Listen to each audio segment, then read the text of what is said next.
from that.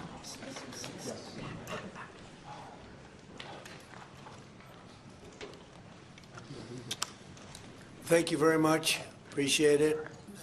We had a very good conversation 1 hour ago with the European leaders, many of them involving the war with Russia and Ukraine. We had a long discussion, and things are seemingly going well, but we've been saying that for a long time, and it's a difficult one. We had, as you know, settled 8 wars, and one was having a little problem yesterday, Thailand and Cambodia. We were able to straighten that out. There was some killing going on that shouldn't have happened, and we appreciate them working to get it straightened out, and they have. The security protocols yesterday were amazing, and they have been amazing, having to do with Russia and Ukraine. And I had a long talk with President Zelensky. Also, I spoke with the heads of Germany, Italy, NATO, Finland, France, the United Kingdom, Poland, Norway, Denmark, and the Netherlands. We had very long and very good talks. And again, I think things are going along pretty well. 27,000 soldiers were killed last month. Shouldn't happen. Should have never happened. Should have never started. That war should have never, ever started. But it did, and we're trying to get it solved. That was Biden's situation. We're trying to get it done. And I think we're closer now, and they will tell you that they're closer now. We had numerous conversations with President Putin of Russia, and I think we're closer now than we have been ever. And we'll see what we can do. We want to save a lot of lives. We sell equipment to NATO. We don't spend any money, but we do want to see if we can save a lot of lives. When you're losing 25,000 to 30,000 soldiers, mostly soldiers, other people too, from towns, and like places like Kiev, various other places throughout Ukraine, it's pretty bad. Nobody's seen anything like it, actually, since World War II. But we're getting closer. We're having tremendous support from European leaders. They want to get it ended also. And at this moment, Russia wants to get it ended. The problem is they'll want to get it ended, and then all of a sudden they won't. And Ukraine will want to get it ended, and all of a sudden they won't. So we have to get them on the same page. But I think that's working along. Very good talk. On day one of my administration, I signed an executive order making it core mission of the United States military to protect and defend their homeland. And today, we're here to honor our military men and women for their central role in the protection of our border, something that I campaigned very, very strongly on. And they made me look really good. They were unbelievable. They made us all look good. I mean, we went from having millions of people pouring over our border to having none in the last 8 months, none. In a few moments, we'll officially recognize their service by awarding them the Mexican Border Defense Medal, which is a big deal. We're joined for this occasion by Secretary of War Pete Hegseth, Attorney General Pam Bondi, Chairman of the Joint Chiefs, General Dan Kane, Commander of U.S. Northern Command, General Gregory Gio, Commander of the Southern Border Task Force, Major General Scott Noman, Command Sergeant Major Brett Johnson of the U.S. Army's 10th Mountain Division, Administrator of the Drug Enforcement Agency, Terry Cole, and many other members of our administration who have done an incredible job on the border. You know, people forget now that the border has been secure for actually 7 months, think of it, more. And they don't mention the border anymore. Nobody talks about the border. They talk about affordability, and we're the ones that are bringing the prices down. We were given the worst inflation in our country's history, and we're bringing the prices down. But the affordability is on the Democrats because they have made it unaffordable to be in this country, but we're bringing those prices down, and they're coming down quickly. Energy is coming way down, and if you look, gasoline prices are hitting in many locations $1.99 a gallon. Nobody thought they'd see that. There were $4, $5, and $6 a gallon under Biden. In the 4 years before I took office, our southern border was surrendered to criminals, drug cartels, human traffickers, and child smugglers. Our entire southwest border on the Mexican side is under the physical control of cartels that are among the most violent entities nobody's ever seen anywhere on the planet, the most violent people on the planet. Remember when the Democrats and others, the radical left, used to say that the people they're allowing into our country, immigrants, are nice people. They're not violent like our people. Well, they make our people look like babies. These are some of the most violent criminals anywhere on earth from many countries, not just Venezuela. Venezuela emptied their jails into our country, but others have also. The Congo has. So many other countries have. And we don't put up with it. I have to say the drugs coming in by sea are down 94%. And we're trying to figure out who the other 6% are. But they're down 94%, and we're going to start hitting them on land, which is a lot easier to do, frankly. But these are a direct military threat to the United States of America. They're trying to drug out our country. And you can look throughout history. Look at China when they were loaded up with drugs. They were suffering greatly, and others were able to take them over. And other countries also. They're trying to drug out our country, and we're reversing it rapidly, actually. But with the help of our great service members, we've stopped the invasion in its tracks, and we're dismantling the cartels very rapidly. And they are being declared enemies of the United States of America. They have been so declared, legally declared. More than 25,000 warriors have served in this historic operation. It is indeed an incredible and historic operation. And we've never done anything so effectively, and we've had a lot of victories. They've spent night and day enduring scorching hot and bitter cold, and they've given up their holidays and their weekends, working with the officers of Customs and Border Protection. Our armed forces have already conducted nearly 13,000 patrols along the border, and today we give these great warriors the recognition that they have earned, and they have really earned it. The military component of our border security efforts is just the beginning. We're also designating the drug cartels as foreign terrorist organizations, a big deal from a legal standpoint and military standpoint. We've ended catch and release, and we endured and ensured that anyone who sets foot across our border illegally is intercepted, arrested, and immediately deported, or if they're really bad, they're put into prison because we don't want to ever take a chance if they come back. As a result, illegal border crossings have plummeted to the lowest level ever recorded in the history of our country. Think of that. The history of our country. You can all be very proud. For the past 7 months, 0 illegal aliens have been admitted to the United States of America. We inherited the worst border in the history of our country, one of the worst borders, I would say, in the world. I can't imagine any border in the world being worse when they allowed 25 million people to come in.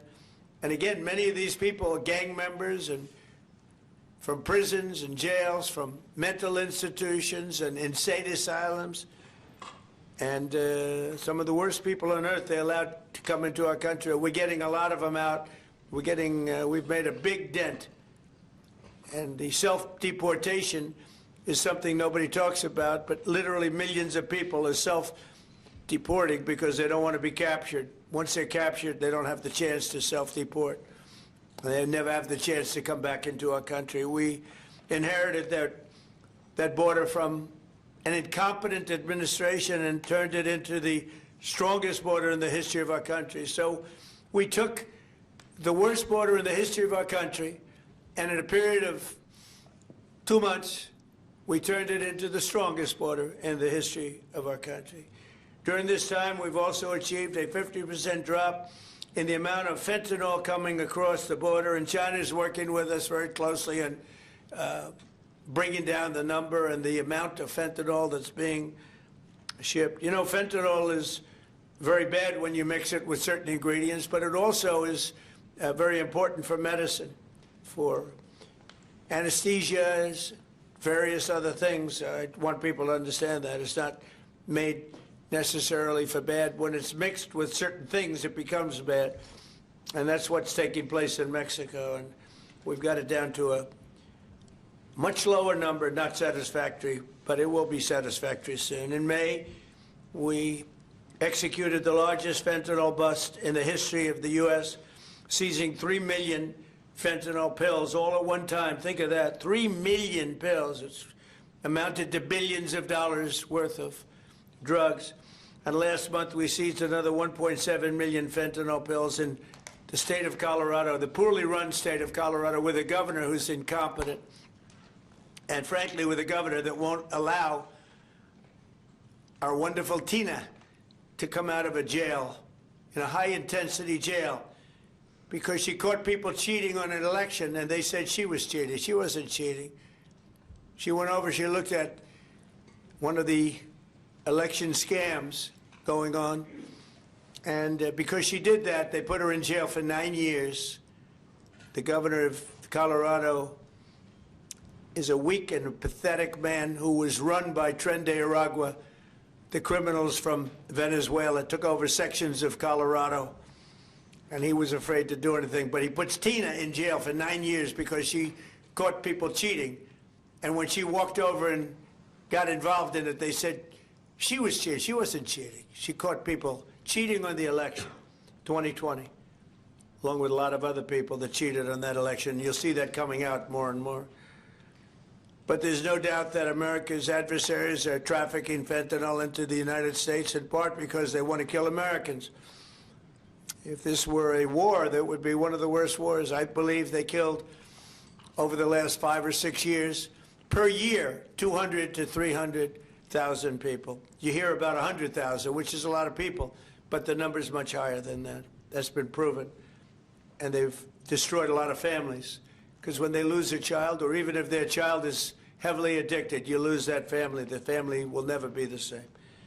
That's why today I'm taking one more step to protect Americans from the scourge of deadly fentanyl flooding into our country.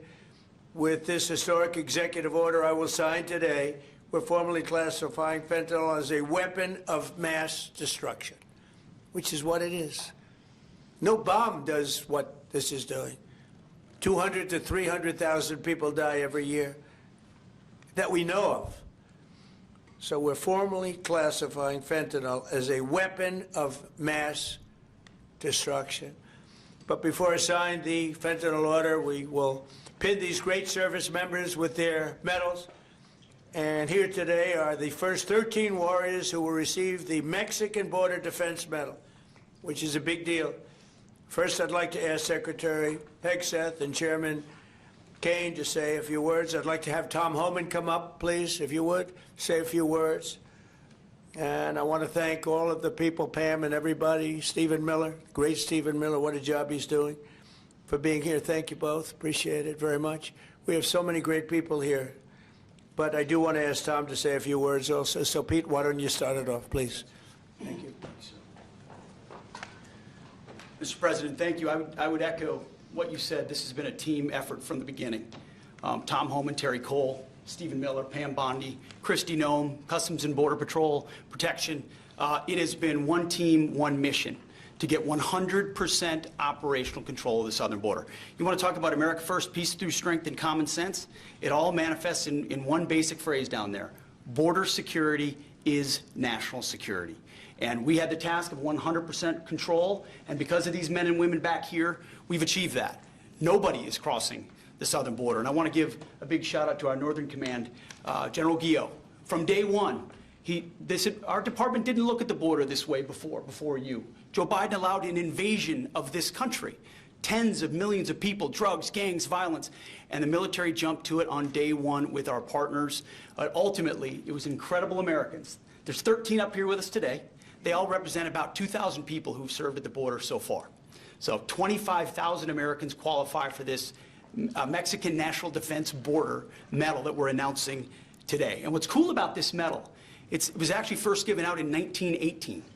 So we're reviving an old medal that existed, was given to men and women who defended the southern border. We found out about it.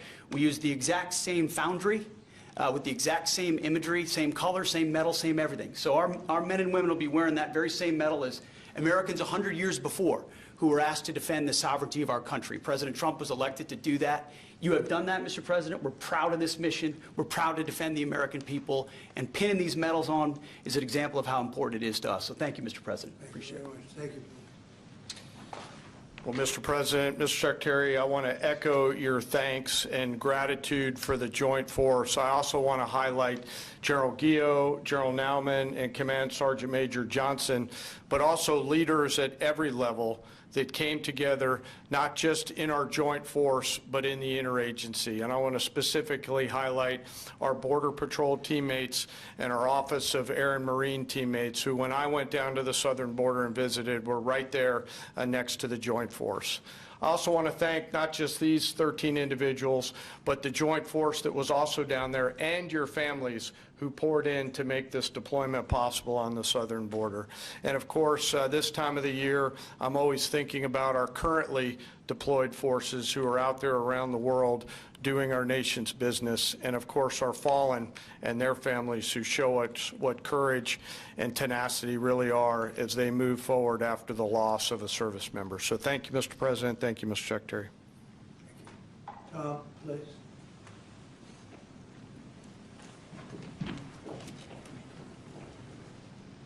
You know, it's always an honor for me to be in the Oval Office with the greatest president of my lifetime. Yes, I said it, and I meant it. You know, I just got home last night. I toured the border in California, Arizona, and Texas. I did it in a four-wheel drive. I did it on the river. I did it from the air. Hundreds upon hundreds of miles of border. I didn't see one illegal alien. Not a single one. I've done this since 1984. I worked for 6 different presidents. No one's done more than President Trump. What he has done is gave us the most secure border in the history of this nation. Hard stop. I went to hundreds of miles of border and didn't see one illegal alien. Incredible, considering the Biden administration, we had 10, 12,000 a day, most released in the United States. I'm proud to be with these patriots behind me. I'm already proud to be in the Oval Office of the President, but being with these heroes, I met some of these soldiers down on the border. And actually, a shout out to Fort Drum, New York. We got some 10th Mountain Division here, so Elise Stefanik, Claudia Tennant, we all love Fort Drum and the 10th Mountain. So look, this is a game changer. I want to make something perfectly clear, because we get attacked all the time being inhumane. The Biden administration is much more humane. It's a bunch of crap.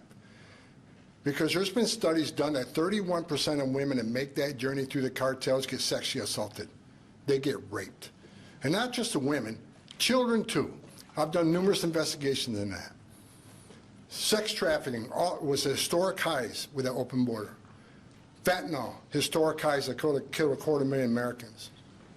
No inspector terrorists that came across the border. Record, historic. What happened under the Biden administration was the most inhumane thing I've seen in my lifetime. Now that the border is 96% decline, 96% less people are coming, how many women aren't being raped? How many children aren't dying making that journey? How many women and children aren't being sex trafficked into this country every day? How many known suspected terrorists aren't just walking across that border? President Trump and this administration is saving thousands of lives every month. Hard stop. That's just a stone cold fact. I'm just proud to be a part of this. I work with Steve Miller every day. Steve Miller is one of the most brilliant people I've met in my entire life. President Trump brought together one hell of a team here, and the success proves. We all working together, one team, one fight. We're not done yet. We're going to keep going, and I guarantee you we can continue saving thousands and thousands of lives. Secure border means strong national security. Secure border saves lives. Thank you. Thank you, Tim. Okay, let's do the medals, and I'll be signing this. Maybe you'll do the medals first, and then I'll sign, okay? Please.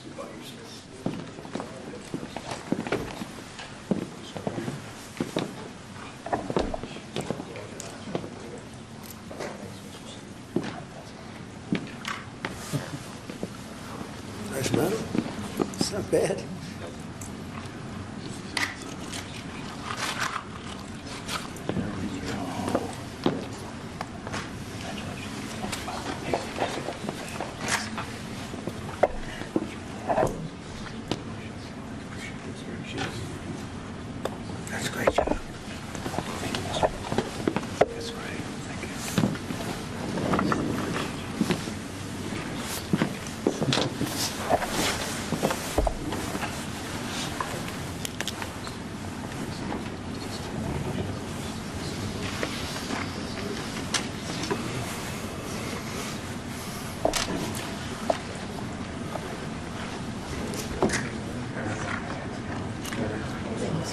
Great job. Great job, fellas. Thank you, Mr. President.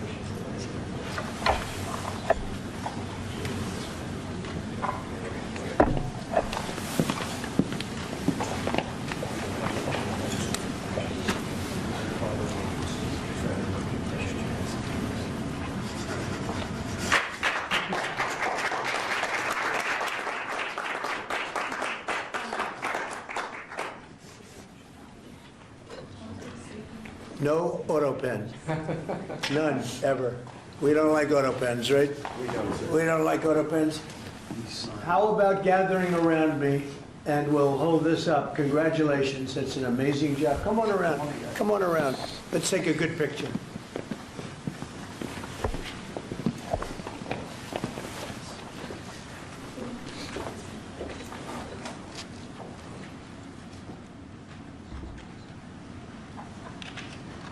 Fantastic job. You guys, fantastic job. Thank you very much. Great job. Thank you, Mr. President. Great job. What you've done is unprecedented. How about holding that up? You guys hold it up. Nice. Hold it up high.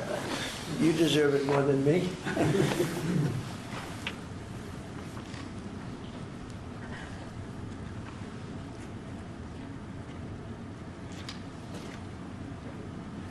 So I'm going to give you another medal, though, that may be more beautiful. I'm not sure it means as much, but it's really good, okay? This is gun medal. This is the one the military loves. So we're going to start, okay? Thank you, Mr. President. Thank you. Here you go. Thank you, Mr. President. Thank you, Mr. President. Pretty nice. Want to compare it? Let me see, compare it. Let me see how that looks. I don't know. That looks pretty good. Thank you, Mr. But President. that means something very special. Thank you, Mr. President. Thank you. Thanks, Mr. President.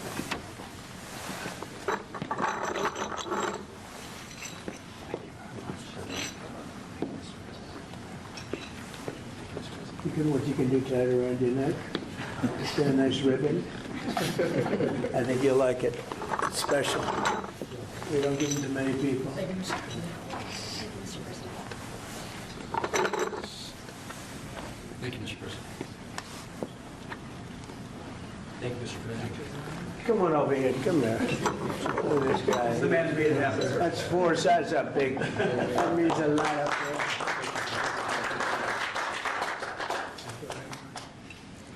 Hey, General, come on over here, even though you have one. I gave him one. No, this general right here, General Raisin Cage. He's a great general. Thank you very much. Well, thank you very much, everybody. It's an honor. This is a fantastic moment. I haven't done this before. And the job they've done on the border is unthinkable. What they left us with, that they would have open borders with millions of people, 25 million people, probably more than that, pouring into our border, totally unchecked and unvetted. Now we have the opposite.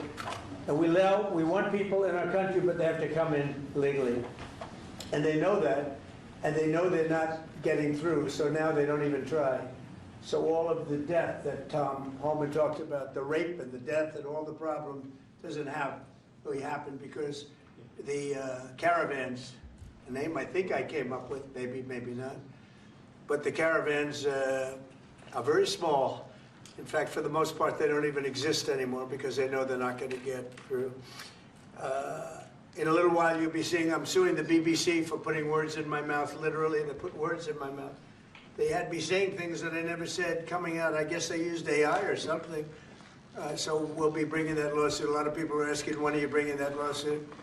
Even the media can't believe that one. They actually put terrible words in my mouth having to do with January 6th that I didn't say. And the beautiful words that I said, right? The beautiful words, talking about patriotism and all of the good things that I said, they didn't say that, but they put terrible words. They actually have me speaking with words that I never said, and they got caught because I believe somebody at BBC said, this is so bad, it has to be reported. That's called fake news. So we'll be filing that suit probably this afternoon or tomorrow morning. I want to thank all of you for being here. If you have any questions, I guess you could ask, but this is really a day of celebration for these people. The job they've done is really unprecedented. So go ahead. On Brown University, Mr. President, Do you know what the motive of the shooter was? Is it, was No, we it targeted don't. No, attack? it's, that's moving along now, and we don't, and we're going to see what happens. Hopefully, they're going to capture this animal. Hopefully, they're going to capture it. Has Kash Patel told you why it's been so difficult for the FBI to identify who the shooter is? Well, it's always difficult. So far, we've done a very good job of doing it with Charlie, with, the various times this has happened. They've done it in pretty much record time. But you really have to ask the school a little bit more about that because, this was a school problem. They had their own guards, they had their own police, they had their own everything. But you'd have to ask that question really to the school, not to the FBI. We came in after the fact. And the FBI will do a good job, but they came in after the fact. Do you know if it was targeted, Mr. President? No, they don't know that yet, no. Sir, on the issue of drugs, is it accurate that you are considering an executive order to reclassify marijuana under the Controlled We are Substances? considering that, yeah. Okay. Are you planning? Because a lot of people want to see it, the reclassification, because it leads to tremendous amounts of research that can't be done unless you reclassify. So we are looking at that very strongly. Mr. President? Mr. President, Katie? is it true that the reports that you rebuked the Israeli Prime Minister, Yes. are the reports that you rebuked the Israeli Prime Minister for the hit on the Hamas general true? And is Israel undermining your efforts to be a peacemaker? No, Israel and I have gotten along very well. My relationship with Bibi Netanyahu has been obviously a very good one. Look, we took out Iran. We wiped out, with that plane right there, we wiped out the B-2 bomber, we wiped out the Iran nuclear threat, and because of that, we were able to make peace in the Middle East. No, we've had a very good relationship with Israel. We actually have a very good relationship with just about everybody in the Middle East. But was that a violation of the ceasefire, the strike on the Hamas general? We're going to have to see. We're looking into that. We're looking into it. Mr. President, on the Syria ambush of Yeah. U.S. forces, do you still have confidence in the Syrian president? I do. I mean, this had nothing to do with him. This is a part of Syria that they really don't have much control over. And it was a surprise. He feels very badly about it. He's working on it. He's a strong man. And no, this had nothing to do with the Syrian government. This had to do with ISIS. What will the U.S. response be? As a response, they'll be hit hard, yeah. Javier Negre, Real America's Voice on Español. First of all, thanks for honoring these Thank you. heroes. The communists have lost Chile. The pro-Trump candidate, José Antonio Caz, won the elections. Do you think this right-wing wave in the Spanish world is due to your influence? Well, we just had a good one in Honduras, as you know. Had a great election there. I endorsed somebody that was not leading, and he won the election. And we had a good one just a couple of hours ago, I found out, in Chile. The person I endorsed, who was not leading, ended up winning quite easily. So I look forward to paying my respects to him. I hear he's a very good person. Mr. President, thank you, Mr. President. This year you fired Democrats from a number of federal agencies, and now going into 2026, there are some key regulators like the SEC, the CFTC that are going to have 0 Democrats. Do you plan to appoint Democrats to fill those empty spots, or do you think that federal agencies shouldn't have Democrat commissioners? Well, do you think they would be appointing Republicans if it were up to them? So, we'll look at it. Look, we want to be fair, but typically they're not appointing Republicans. So you're asking me the question whether or not I'd appoint Democrats. But there are certain areas that we do look at, and there are certain areas that we do share power. And I'm open to that, please. Mr. President, a number of Republicans have denounced your statement on Truth Social after the murder of Rob Reiner. Do you stand by that post? Well, I wasn't a fan of his at all. He was a deranged person as far as Trump is concerned. He said he knew it was false. In fact, it's the exact opposite, that I was a friend of Russia, controlled by Russia. It was the Russia hoax. He was one of the people behind it. I think he hurt himself in career-wise. He became like a deranged person, Trump derangement syndrome. So I was not a fan of Rob Reiner at all, in any way, shape, or form. I thought he was very bad for our country, yeah. Blue slips, Mr. President. Leader Thune doesn't seem like he wants to get rid of blue slips. Will there be consequences for the Senate if they Well, don't? I think they should get rid of blue slips because as a Republican president, I am unable to put anybody in office having to do with U.S. attorneys or having to do with judges. In other words, if you have one Not two. You don't need two, just one.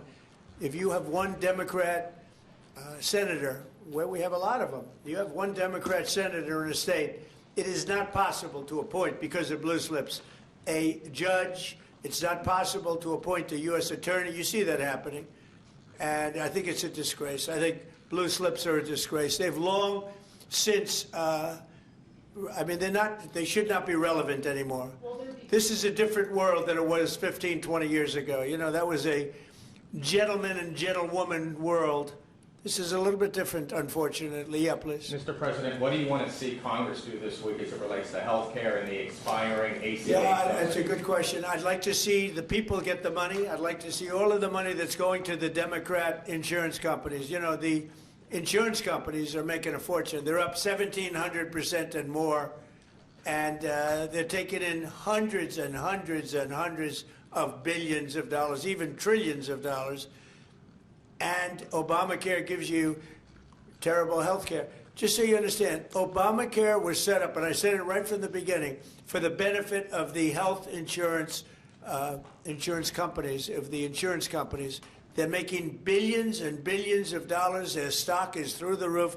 I don't want to give them anything. I want all money going to the people, and let the people buy their own health care. It'll be unbelievable. They'll do a great job. They'll get much better health care at a much lower cost. Would you like Republicans next year to just use reconciliation to do with health care exactly what you laid out, and they wouldn't have to worry about Democratic votes? Well, that or knock out the filibuster. If you knocked out the filibuster, it would all go away, but we have a few people that wouldn't do that. It's crazy. Look, we should knock out the filibuster. And if you did that, we'd get voter ID. You'd have no mail-in voting, all things that make our elections dishonest. And you'd get a lot of other things having not even to do with voting. But Republicans should knock out the filibuster, and we should approve a lot of things. You wouldn't have January 30th looming, because, you know, you have the 30th of January looming. You know that, right? And if we knocked out the filibuster, it would be just a simple approval. But you have some Republicans that they're unable to explain why. You know, if you ask them why, they're unable to explain it. They cannot win the debate. But they should knock out the filibuster. And frankly, they should get rid of the blue slips too, yeah. Mr. President, the Democrats won Miami, where you won the election 1 year ago. Do you think it's because of the Hispanic media like Telemundo that are publishing fake news about the ICE operations? How do you plan to win back those votes for midterms? Yeah, well, I won that whole election. And, you know, it's interesting. When I'm not running, we don't do as well. Yeah. And I'm going to try and get that changed for the midterms. But we did have a big win in Tennessee, as you know. Matt Van Epps had a big win in Tennessee against a very strong candidate, attractive candidate, who a lot of people thought would do very well, and Matt won by a lot. And I won Tennessee by a real lot. You know, we had a great election. We won every single swing state. We won the popular vote. We won everything. And there's a thing that they have now, districts, which is a big deal. I think in a way it's the most important stat from the standpoint of, you know, looking at numbers accurately. So out of thousands of districts, I won 2,750 versus 525. Think of that, 2,750 versus 525. It was great. That's why the map, when you see a map of the election, it's all red, other than two little narrow lines on the other side, please. Sir, Jimmy Lai was convicted today in Hong Kong. Do you have any reactions? I feel so badly. I spoke to President Xi about it, and I asked to consider his release. He's not well. He's an older man, and he's not well, so I did put that request out. We'll see what happens. Okay? Yeah, please, Katie. Question about Ukraine. Now that the meetings in Berlin have wrapped up with Zelensky, is there a timetable for going to Moscow? Is a delegation going? Well, I think that the delegation is largely there right now, actually. They're in Europe, and they met with those people that I called out before, the various countries, plus some others. They want to see it end, Katie. They want to see it end. They all. I want to see it end. They want to see it end. I actually think that President Putin wants to see it end. You know, I've had good talks. We've had good talks with Russia, and I think they'd like to get back to a more normal way of life. Mr. President, follow up there. An Article 5-like deal seems to be emerging without NATO membership for Ukraine. If such a security guarantee is offered, what incentive is there for Ukraine to give up any sort of territory? Well, look, you have, well, they've already lost the territory, you know, to be honest. I mean, the territory is lost. But in terms of security guarantee, we're working with Europe on it. Europe would be a big part of that. And we're working on the security guarantees so the war doesn't start up again. We don't want to have a war start up again. You know, as I said, with Thailand and Cambodia, two people I get along with great. And I dealt with them, and I called them, and I said, look, fellas, you got to relax. You got to take it easy. They lost. You know, they started the war again, and I got it ended. And things like that are going to happen, war. There's nothing pretty about war, nothing good, and there's nothing you can do to predict what's going to happen. But I think we've made a lot of progress with respect to Russia and Ukraine, I hope. You know, last month, it was close to 27,000 soldiers were killed, mostly soldiers, but 27,000 people, but mostly soldiers were killed last month in Russia versus Ukraine. Is there a time limit on security guarantees? Well, there's no time limit. The time limit is whenever we get it done. I mean, we're going to try to get it done. We're making progress. It's more difficult than anybody could have thought. I would have said that half of the wars that I got settled, some were going for over 30 years, that half of them should have been more difficult, and they actually haven't been. There's a lot of dislike between the two leaders, you know that, and so it probably makes it a little bit tough. Have you recently spoken directly to Putin? Have you recently spoken directly to Putin? Yeah, I have.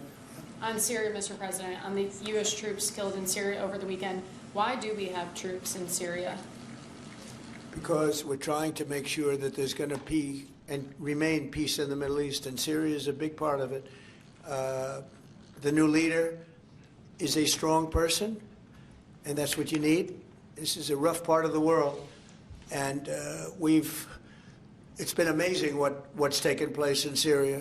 We got rid of Assad, we got rid of other people that were really bad people, and that were in the way of peace in the Middle East. You know, we have legitimate peace in the Middle East, first time in 3,000 years. And we have 59 countries backing it. And we'll see what happens with Hamas. We'll see what happens with Hezbollah. But regardless, I mean, we have countries that want to go in and clean that out if we want them to do it.